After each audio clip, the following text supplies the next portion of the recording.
So when we talk about a trend, we can have an uptrend, we can have a downtrend. And maybe you've heard some traders find it easier to trade with the trend. But what does trading with the trend actually mean? So typically what I've seen is that my win rates will increase. I will have higher win rates when I am trading with the trend. And when I'm trading against the trend, when I'm trading against all the momentum, because a trend carries momentum. And when you're trading against that, it typically is a lot harder. You're almost pushing, it's like this push and pull. And you're kind of really pushing against the overall direction. And for example, this kind of correlates to, reading the ticks, because think about it, if buyers are in control and very strong, that means that we're going to have a very bullish trend. Whereas on the other hand, if sellers are in control, it means we're going to have a very bearish trend. Now, if you're looking at a chart and you're looking to trade a stock and you could see that the trend is very bullish, that means buyers are in control. But you're looking to take a short position, you're looking to bet on that stock going down. Well, now you are coming in as a seller, right? And you're essentially fighting and pushing against all the buyers. The majority of pressure in the market or on that stock specifically is going to be against you. You're going to be fighting against the majority. You're going to be betting on this stock going down when all the pressure is pushing that stock up. And so it just becomes harder to trade against a trend. That's fundamentally why it's harder to trade against a trend. So knowing that it's harder to trade against a trend, and then at the same time that typically based off my experience and a lot of traders I've spoken with, you will see an increased win rate when trading with the trend. How do we actually identify and really solidify when looking at a chart, what is the trend? Now, some charts are very clean and they're very clear. Take NVIDIA. Okay, a very, very, I would say clean and clear chart. We look on a 4-hour, we look on a daily, and you could see the overall trend is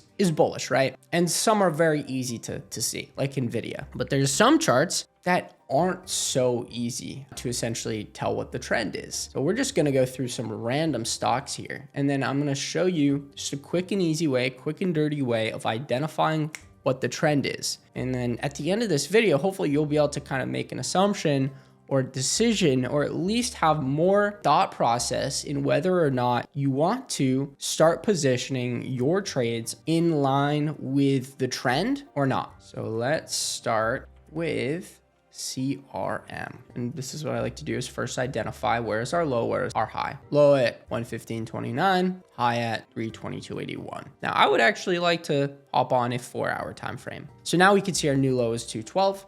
Our new high is 348.86. And now it's probably a little maybe easier to pick up on the trend. And you're going to realize, even though this seems like a very simple kind of subject, that if you start positioning your trades in line with the trend, you're going to make a lot more money. So moving averages, they essentially are going to give us the average price movement of that stock over a given time, represented by a line. We're going to add one simple moving average. We're going to leave the 50-day SMA, 180-day SMA, 15-day EMA off of our chart. We are just going to add one simple moving average. And we are going to change this length to 200. We're going to change the color. Let's just go with white. We're going to apply that moving average. Now what you see is the 200-day SMA. Should have 200, and you should see simple moving average, and this will be close. If you're on Thinkorswim, it might look a little different if you're on TradingView. This is our quick and dirty way of identifying the trend and having that yes or no answer. Is this a bullish trend? Yes, because we are trading above the 200-day SMA. Well, this seems simple. This is actually going to allow you, when trading, to pull up a chart, apply the 200-day SMA, and have a very easy way, like I said, that quick and dirty way of seeing if your trade is going to be positioned in line with the trend, or if you're going to be trading against the trend. Let's say in this instance, we're trading CRM and we see bullish trend. We're trading above the 200-day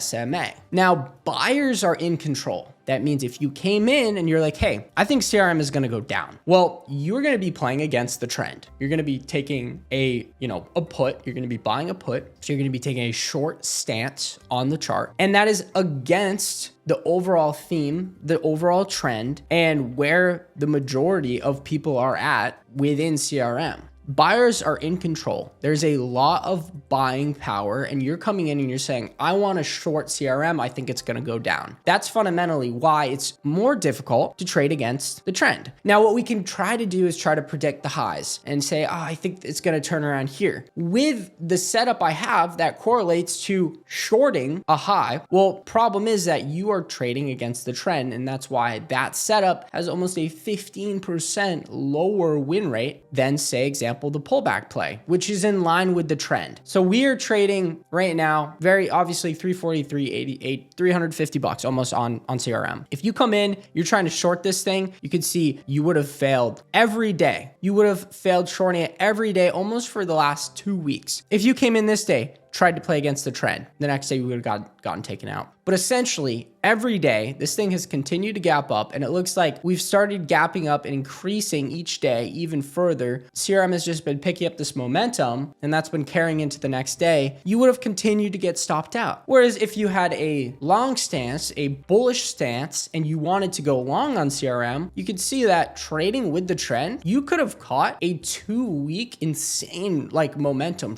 ride, right? However you want to put it. You would have caught on potentially 10, 15, even 20% move on CRM. So this would have been a great trade trading with the trend. This would have been an awful trade trading against the trend. And you could say, oh, it's easy to say that looking, at what just happened over the last 2 weeks. It's already happened. We're just talking right in past tense. But if we were to zoom out, we can see here when we were trading on the 200-day SMA. Was there a clear trend? Like, we were neither able at this point to really dictate and say if the trend was bullish or bearish. We were just trading straight on. You could see the candles were trading straight on the 200-day SMA. And we were kind of pushing above, retracing, pushing above, pulling back, pushing above, pulling back, right? No clear direction. When we finally were able to clearly break above, break off that 200-day SMA and continue working up, forming those higher highs, breaking past, obviously, these previous highs, these areas of resistance that had been set, and we broke above, really, this 274 area, all of a sudden, the tide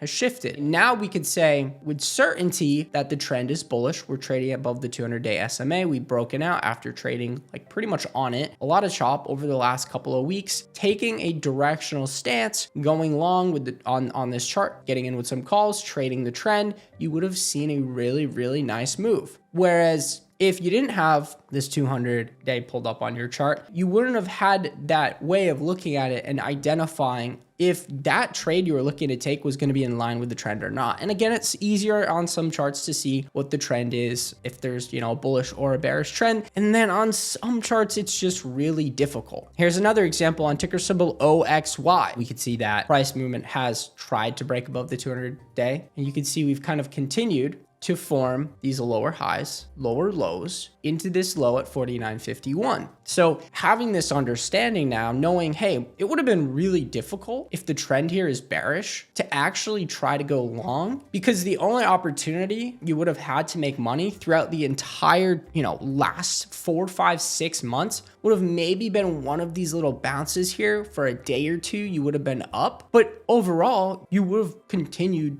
essentially to have been pushed down. There's just too much selling pressure on OXY, right? In this case, OXY just had too much selling pressure, and trying to actually trade against the trend would have been very difficult. Some like charts like WFC, I personally would like to stay away from, because we can see, there was just a lot of chop throughout the majority, right? We're looking back over 180 days. So throughout the majority, at least, of what we're able to see, we were kind of just trading on the 200-day SMA. Not really above, not really below. We did just break out. After earnings, it looks like this kind of helped WFC really choose a direction. We were able to break above all of these previous highs. Once we saw a break above 62.48, that was like a good point at which, again, I haven't looked at these charts before, but all charts kind of tell the same story. And this is part of getting in your chart time when we're looking at charts like this. Once we broke above 62.61, this would have been my indication to look to go long and play the trend. And you can see, look how that even played out. We ended up pulling back a little, and we were able to hold that 62.61. This wasn't even earnings. This even gave WFC even more momentum we were able to validate that previous resistance now acting as support at 62.61 and push off of that area into a new high at 74.27. So we can continue to look at charts, and we could continue to go through, and we could continue to identify, look at the chart and say, hey, is the trend bullish? Is it bearish? And now you should have a quick and dirty way when you're going into a trade, knowing that it is going to be very difficult if you're coming in as you know, a seller, right? If you want to go short on the chart and buyers are in control, there is a lot of buying power. Trading against that trend is going to be extremely difficult, and vice versa. Think about this concept. I want you guys to apply the 280-day SMA to your chart, and hopefully within your trading, you can make a decision now educated on whether or not you would like to be a trend trader, or if you're still okay with trading against the trend now knowing how hard it is. I hope you guys enjoyed this lesson. That is everything I wanted to cover today.